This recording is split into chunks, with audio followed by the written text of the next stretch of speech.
Okay, so here's an update on the 555 rebuild. A few things going on. One, I came out here the other day to work on the alternator because it's not getting any power to the cab, and I decided I wanted to raise the bucket to get it out of the way so I could work on it more efficiently. And I forgot that I had put a blue nitrile glove over this intake opening in order to prevent any rainwater getting in there. And I tried to start it, which was dumb. Immediately it sucked it in. I got black smoke coming out of the exhaust, the stack, and it dawned on me what I did. I killed it immediately. I took the intake manifold off and the injectors, and I looked in here and I could see if I can show you that.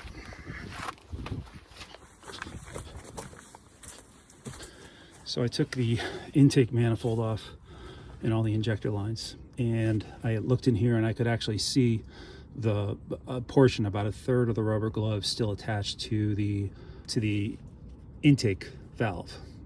So I gently turned the engine over, pulled that portion out. It was about a third of the glove. I'm thinking the rest of it burned up.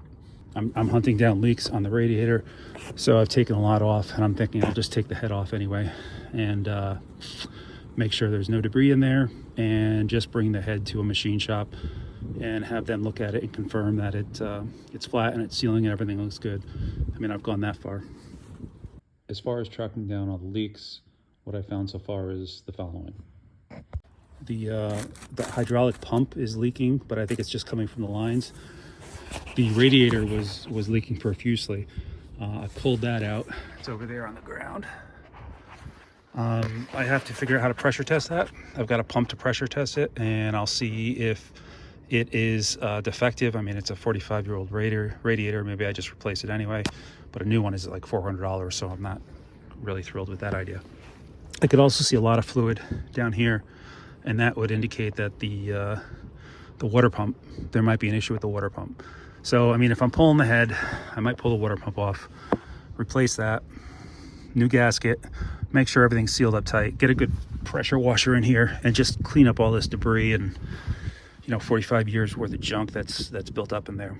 I don't want to damage this oil cooler, but this thing is filthy. I don't know if you can see how caked each one of these lines are, all this stuff on them. I would think that this is affecting the ability to cool the oil lines effectively. So I've got a fin straightener. First of all, I'll power wash this gently, and with a very soft bristled brush, just run it over this, get it nice and clean, and then I'll use a fin straightener that I've got and straighten all these fins out so that it gives the best chance to cool the hydraulic fluid. I have a new alternator coming in. I tested this with a meter using the manual, or the shop manual, and it said that there's based on the test that I performed, there was an internal rectifier that's bad that has to be replaced. A new starter is $99, so I'm not going to repair this starter. I'm just going to replace it with a new one. That should be in a day or two. So yeah, I'll have that starter out, probably take the head entirely off, bring the head to a machine shop, just have them confirm it's 100% good to go. I will probably take a look at this water pump, although I'm thinking I'm just going to replace it.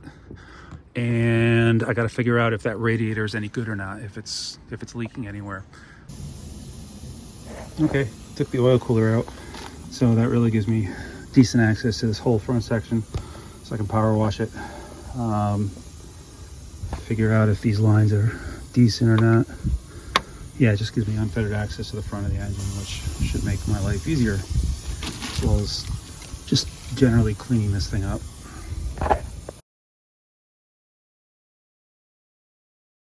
And that's it for now.